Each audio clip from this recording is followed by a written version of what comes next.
आज हम ऋग्वेद के पहले मंडल के 91वें सूक्त के मंत्र संख्या 2 के ऊपर विचार करेंगे। वेद का पढ़ना, पढ़ाना, सुनना, सुनाना सब आर्यों का परम धर्म है। वेद हमारी धर्म पुस्तक है, तो वेद का स्वाध्याय श्रवण करते रहना चाहिए। मंत्र है त्वं सोम क्रतुभिः सुक्रतुः भूस्त्वं दक्षैः सुदक्षो विश्ववेदः त्वं वृषा वृषत्वेभिर्महित्वा द्युम्नेभिर्द्युम्नी अभवो नृचक्षः। इस मंत्र का देवता है सोम। मंत्रों के ऊपर, सूक्तों के ऊपर देवता लिखे होते हैं, स्वर लिखे होते हैं, छंद लिखे होते हैं। तो देवता का मतलब होता है मंत्र का जो विषय है, मंत्र जिसके बारे में बता रहा है।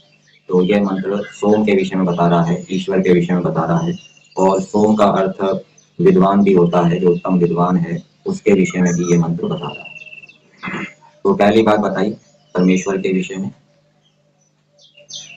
हे सोम, हे परमेश्वर, आप त्वं क्रतुभिः सुक्रतु। क्रतु शब्द है, क्रतु शब्द का अर्थ प्रज्ञा और कर्म होता है। प्रज्ञा और कर्म, जैसे कि यजुर्वेद के 40वें अध्याय में मंत्र आता है ओम क्रतो स्मर। वहां क्रतो का अर्थ क्या किया है? हे कर्मशील जीव। क्रतु का अर्थ किया है कर्म, और क्रतु का अर्थ प्रज्ञा भी होता है। तो परमेश्वर अनेक प्रज्ञाओं से, अनेक कर्मों से सुक्रतु, शोभन प्रज्ञा वाला और उत्तम कर्मों वाला है। परमेश्वर के पास अनेक बुद्धियां हैं, परमेश्वर के पास अनेक ज्ञान है। परमेश्वर अनेक पदार्थों के विषय में, अनेक क्रियाओं के विषय में ठीक ठीक जानते हैं, उनमें कोई संशय भ्रांति नहीं। और परमेश्वर अनेक कर्मों को करते हैं। परमेश्वर के कर्म कौन से हैं? सृष्टि को बनाना, सृष्टि का पालन करना, सृष्टि का विनाश करना, जीवात्माओं के कर्मों का फल देना, ये मोटे मोटे कर्म हैं। और भी अनेक कर्म होते हैं परमेश्वर के। तो इन उत्तम प्रज्ञाओं और उत्तम कर्मों से परमेश्वर क्या है? शोभन प्रज्ञा, सुंदर प्रज्ञा वाला, और परमेश्वर सुंदर कर्मों वाला है। परमेश्वर की जो प्रज्ञा है वो सुंदर है। सुंदर का मतलब क्या है? परमेश्वर को सभी पदार्थों के विषय में, कर्मों के विषय में, गुणों के विषय में ठीक ठीक ज्ञान है। इसी प्रकार से परमेश्वर सबके हित करने वाले कर्मों को करते हैं, किसी की हानि करने वाले कर्मों को नहीं करते। तो ये पहली बात बताई। और सोम का अर्थ विद्वान भी होता है, विद्वान भी ऐसा ही होता है। विद्वान को भी सृष्टि के सभी पदार्थों के विषय में ठीक ठीक ज्ञान होता है, कर्मों के विषय में, धर्म अधर्म के विषय में ठीक ठीक ज्ञान होता है, कोई संशय भ्रांति नहीं होती। फिर दूसरी बात बताई त्वं दक्षैः सुदक्षो। परमेश्वर को संबोधित करते हुए कहा जा रहा है कि हे परमेश्वर, आप दक्षों से, दक्ष आर्य भाषा में दक्ष का अर्थ होता है कुशल। कोई गाड़ी चलाने में कुशल है, कोई खेती करने में कुशल है, कोई व्यापार करने में कुशल है। तो व्यापार करने में कुशल का मतलब है उसको व्यापार करने का या खेती करने का विशेष ज्ञान है। तो यहाँ पर दक्ष का अर्थ किया है विज्ञान, ठीक है। और उस विज्ञान से ही व्यक्ति कुशल बनता है। तो परमेश्वर को संबोधित करते हुए कहा जा रहा है कि हे परमेश्वर, आप विज्ञान आदि गुणों से सुदक्षः, सुष्ठु विज्ञान वाले। परमेश्वर अनेक विषयों में कुशल है। सूर्य को बनाने में परमेश्वर बड़ा कुशल है, पृथ्वी को बनाने में परमेश्वर बड़ा कुशल है, सृष्टि का पालन करने में परमेश्वर बड़ा कुशल है, वायु को, चंद्रमा को बनाने में परमेश्वर बड़ा कुशल है। सबका विज्ञान परमेश्वर के पास है। इसी प्रकार से सत्य असत्य के विषय में भी परमेश्वर कुशल है, जानता है ये ठीक कर्म है, ये गलत कर्म है। कौन सा मनुष्य जो कर्म कर रहा है वो ठीक है या गलत है, उसकी पहचान करने में भी परमेश्वर क्या है? कुशल है। सब विषय में परमेश्वर के पास विज्ञान है, इसलिए परमेश्वर को क्या कहा? सुदक्षा। इसी प्रकार से जो उत्तम विद्वान होता है वो भी अनेक विषयों में कुशल होता है। एक राजा है, वो प्रजा का पालन करने में कुशल है, तो वो ईश्वर की उपासना कर रहा है। एक वैश्य है जो खेती करने या व्यापार करने में कुशल है, वो भी ईश्वर की उपासना कर रहा है, क्योंकि ईश्वर भी कुशल है। इसी प्रकार से एक ब्राह्मण है, वो पढ़ाने में कुशल है, तो वो भी ईश्वर की उपासना कर रहा है, वो भी सोम है। इसी प्रकार से जो धर्म का प्रचार कर रहा है, विद्या का प्रचार कर रहा है, उसमें कुशल है, पाखंड का खंडन करने में कुशल है, वो भी ईश्वर जैसा है, उसके पास भी विज्ञान है। तो उत्तम विद्वान भी ऐसा होता है, वो भी सुदक्ष होता है ईश्वर के समान। उत्तम विद्वान भी ईश्वर के समान सुक्रतु होता है, उसके पास उत्तम उत्तम ज्ञान होता है और वो उत्तम कर्मों को करने वाला होता है। फिर तीसरी बात परमेश्वर के विषय में बताई, विश्व वेदः, परमेश्वर सभी विद्याओं को जानने वाला है। वैसे परमेश्वर के पास तो अनंत विद्याएं हैं, लेकिन हमें जितनी विद्याओं की आवश्यकता है, जितनी विद्याओं को प्राप्त करने से हमारा मोक्ष हो जाता है, उन सभी विद्याओं को जानने वाला परमेश्वर। इसलिए परमेश्वर को क्या कहा, विश्व वेदा। इसलिए हमें मोक्ष प्राप्ति के लिए जिस विद्या की आवश्यकता है वो हमें परमेश्वर से मिलेगी, परमेश्वर की शरण में जाना पड़ेगा।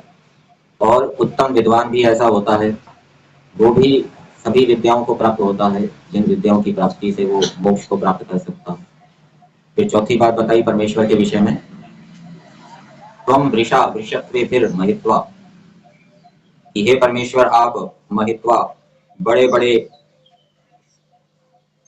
गुणों से युक्त होने के कारण से, और वृषत्वे भी, विद्या सुख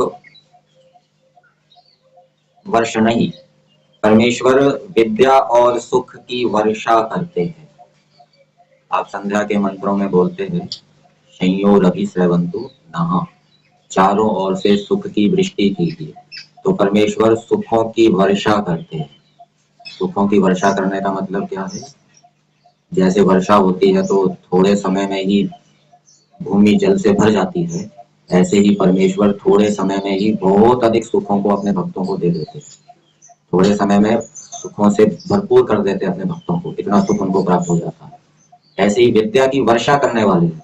तो जो ईश्वर के उपासक हैं, ईश्वर के भक्त हैं, उनको ईश्वर की कृपा से थोड़े समय में ही बहुत विद्या मिल जाती है, थोड़े समय में वो अनेक विषयों में विद्वान बन जाते हैं।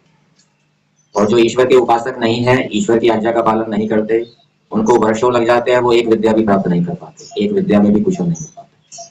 तो ये ईश्वर की विशेषता है, ईश्वर अपने उपासकों के ऊपर सुखों और विद्याओं की वर्षा करने वाले होते हैं। तो परमेश्वर के विषय में कहा, विश्वत्वे भी, विद्या सुख वर्ष नहीं, विद्या और सुखों की वर्षा करने के कारण से आप क्या है, वृषा है, विद्या और सुखों की वर्षा करने वाले। जैसे बादल होते हैं, बादल पानी को बरसाते हैं, इसी प्रकार से परमेश्वर भी विद्या और सुखों को बरसाने वाले होते हैं। किसके ऊपर बरसाते हैं, सबके ऊपर नहीं बरसाते। बादल तो सबके ऊपर बरसते हैं, लेकिन ईश्वर की विद्या और सुखों की वर्षा सबके ऊपर नहीं होती। जो ईश्वर की आज्ञा का पालन करते हैं, वेद के अनुकूल चलते हैं, उनके ऊपर ईश्वर की विद्या और सुखों की वर्षा होती है। और परमेश्वर महागुणवत्वेन, बड़े बड़े गुणों से युक्त है। परमेश्वर के अंदर ऐसे ऐसे गुण है, वो किसी दूसरे पदार्थ के अंदर नहीं है।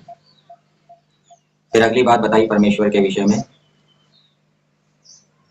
हे सोम त्वम द्युम्ने फिर द्युम्नी अभवो, आप द्युम्ने भी, ये द्युम्न शब्द है, चक्रवर्ती आदि राजधनई सह, पृथ्वी का राज्य, सारी पृथ्वी का राज्य होना, वो चक्रवर्ती राजा कहलाता है। तो एक तो परमेश्वर चक्रवर्ती राजाओं का भी चक्रवर्ती राजा है। इस सृष्टि के अंदर जितने भी राजा हैं, चाहे मांडलिक राजा हो, चाहे चक्रवर्ती राजा हो, उन सब राजाओं का राजा कौन है, परमेश्वर। सारी सृष्टि का राजा, सारी पृथ्वियों का राजा है, सारी पृथ्वियों के राजा उसके अधीन है, उसके नियम अनुशासन का पालन करते हैं। तो इस कारण से आप इन चक्रवर्ती आदि राज्य रूपी धनों से धनवान है। और दूसरा द्युमन का अर्थ किया यश, आप यशों से प्रशस्त यशस्वी हैं। जैसा यश परमेश्वर का है, वैसा किसी और का यश नहीं है। संसार के अंदर जो महापुरुष होते हैं, उनका तो उसी पृथ्वी पर ही यश होता है, लेकिन परमेश्वर का यश कहाँ है, इस सृष्टि के अंदर असंख्य पृथ्वियां हैं, जहां जहां मनुष्य हैं, वहां वहां परमेश्वर के विषय में जानते हैं। तो परमेश्वर का बहुत बड़ा यश है। इसी प्रकार से सोम उत्तम विद्वान के लिए भी कहा जाता है। जो चक्रवर्ती आदि राज्य धनों से युक्त है, वो भी सोम है, और जिसका बहुत यश है पृथ्वी के ऊपर, उसको भी क्या कहते हैं, सोम कहते हैं, ऐसे विद्वान को। फिर आगे अगली बात बताई परमेश्वर के विषय में, नृचक्षः, नृ का अर्थ होता है मनुष्य। परमेश्वर मनुष्यों को देखने वाले हैं, मनुष्यों के सत्य असत्य कर्मों को जानने वाले। अथवा इसका दूसरा अर्थ किया है, मनुष्यों के द्वारा दर्शनीय है। परमेश्वर का दर्शन मनुष्यों को करना चाहिए, परमेश्वर का ज्ञान मनुष्यों को करना चाहिए, परमेश्वर के गुण कर्म स्वभावों का ज्ञान मनुष्यों को करना चाहिए। किस लिए करना चाहिए? जिससे कि परमेश्वर के गुण कर्म स्वभावों को जानकर परमेश्वर में प्रीति हो, परमेश्वर के गुण कर्म स्वभावों को जानकर वो अपने गुण कर्म स्वभाव परमेश्वर जैसे बनाए। तो ऐसा होगा तो उससे मनुष्यों की उन्नति होगी, उनका आत्मा का ज्ञान बढ़ेगा। तो ये कुछ बातें इस मंत्र के अंदर परमेश्वर के विषय में भी बताई और उत्तम विद्वान के विषय में भी बताई। तो ये बातें किस लिए बताई गई कि ऐसे परमेश्वर का सेवन करो, उसकी आज्ञा का पालन करो, उसके अनुकूल चलो। और ऐसा जो विद्वान है, जो उत्तम कर्मों को करने वाला है, उत्तम बुद्धि से युक्त है, जो ज्ञान विज्ञान से युक्त है, जो बड़े बड़े गुणों से युक्त है, ऐसे विद्वान का भी सेवन करो, उसके अनुकूल चलो, उसकी आज्ञा का पालन करो। तो ऐसा करने से इस संसार में सुख प्राप्त होगा और तुम मोक्ष की ओर बढ़ोगे।